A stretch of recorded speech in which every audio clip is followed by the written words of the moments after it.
आइए दोस्तों, आज भारत के संवैधानिक विकास आज भारतीय परिषद अधिनियम पढ़ेंगे 1861। आज शुरुआत करते हैं। इस अधिनियम द्वारा भारत में संवैधानिक विकास का सूत्रपात हुआ। 1861 के संवैधानिक अधिनियम से भारत का संवैधानिक विकास शुरू हुआ। इस कानून के द्वारा ऐसी नीति बनाई गई जिसे सहयोग की नीति कहा गया। 1861 का जो अधिनियम बनाया गया था, यो भारतीयों के सहयोग के लिए बनाया गया। सहयोग के लिए मतलब उसमें उनकी भागीदारी रहेगी, समझे। आगे पढ़ते हैं। सहयोग की नीति कहा गया क्योंकि इस अधिनियम के माध्यम से ही सर्वप्रथम भारतीयों को शासन में भागीदारी दी गई। पहले भारतीयों को शासन व्यवस्था में भागीदारी नहीं थी, लेकिन अब 1861 के जब कानून आया है तो उसमें बोल रहा है कि सहयोग की नीति अपनाई गई। सहयोग की नीति अपनाई गई और उसमें भारतीयों को भागीदारी का व्यवस्था किया गया है। मतलब पहले जैसे ब्रिटिश लोग ही रहते थे कानून व्यवस्था बनाने में। कानून जो भी कानून विधियां बनाई जाती थी उसमें ब्रिटिश ही लोग रहते थे, लेकिन अब ये भारतीयों को भी उसमें मौका मिल रहा है कि हाँ, आप भी विधि बना सकते हैं। फिर से देख लीजिए, 1861 का कानून है। ये इम्पोर्टेंट क्वेश्चन PCS में आया है।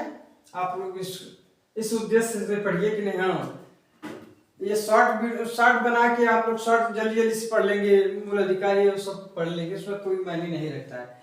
इसलिए जड़ से रहेंगे तो मजबूत रहेंगे। फिर से देखिए, सब इसमें 1861 का जो संवैधानिक विकास हुआ है उसमें भारतीयों को ज्यादा प्रतिनिधित्व दिया गया, मतलब उनकी भागीदारी हुई है। पहले भागीदारी नहीं हुआ करती थी। अब आगे देख लीजिए। इस अधिनियम के द्वारा गवर्नर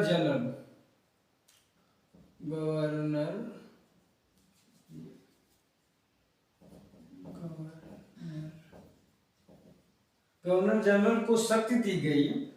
गवर्नर जनरल को शक्ति दी गई कि नए प्रांत का निर्माण एवं नवनिर्मित प्रांतों में गवर्नर या लेफ्टिनेंट की नियुक्ति का अधिकार दिया गया।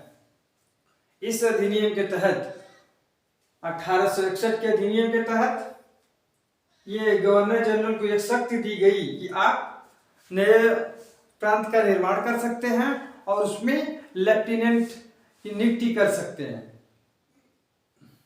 इस अधिनियम के द्वारा इस अधिनियम के अधीन प्राप्त अधिकारों का प्रयोग कर लॉर्ड कॉर्नवालिस ने भारत में विभागीय प्रणाली की व्यवस्था शुरू की। क्या दिया? विभागीय प्रणाली की व्यवस्था शुरू की। लॉर्ड कॉर्नवालिस उस समय 1861 के समय लॉर्ड कॉर्नवालिस वायसराय था। उसने ही विभागीय प्रणाली की व्यवस्था की। इस अधिनियम के द्वारा मतलब 1861 के अधिनियम के तहत प्राप्त अधिकारों का प्रयोग करके जो उसमें नीति बनाया गया था, उसमें वायसराय को अधिकार दिया गया था कि वो अपना उसी अधिकारों के अधीन ही रह के उसने विभागीय प्रणाली की व्यवस्था शुरू की। इस अधिनियम के अधीन प्राप्त अधिकारों का प्रयोग करके वायसराय लॉर्ड कैनिंग ने भारत में विभागीय प्रणाली की शुरुआत की। गवर्नर जनरल, अब आगे पढ़ते हैं इसमें।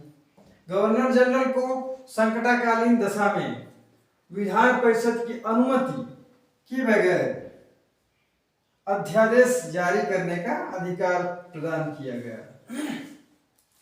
1861 का अधिनियम क्या कहता है? गवर्नर जनरल को संकट की स्थिति में, जब मतलब कोई क्रांति हो चाहे कुछ हो, कुछ दिक्कत या गड़बड़ी है, जब संकट की स्थिति है, तो वो विधान परिषद की अनुमति के बगैर वो अधिनियम पारित कर सकते हैं। अधिनियम पारित कर देगा, मतलब अध्यादेश पारित कर देगा, तो वो अधिनियम आगे जाके बन जाएगा। 1873 के अधीन 1873 के अधिनियम के तहत 1 जनवरी 1884 में ईस्ट इंडिया कंपनी को पूर्ण रूप से बंद कर दिया गया। ईस्ट इंडिया कंपनी को बंद कर दिया गया। अब अगली सीरीज में पढ़ेंगे 1892 का अधिनियम। धन्यवाद।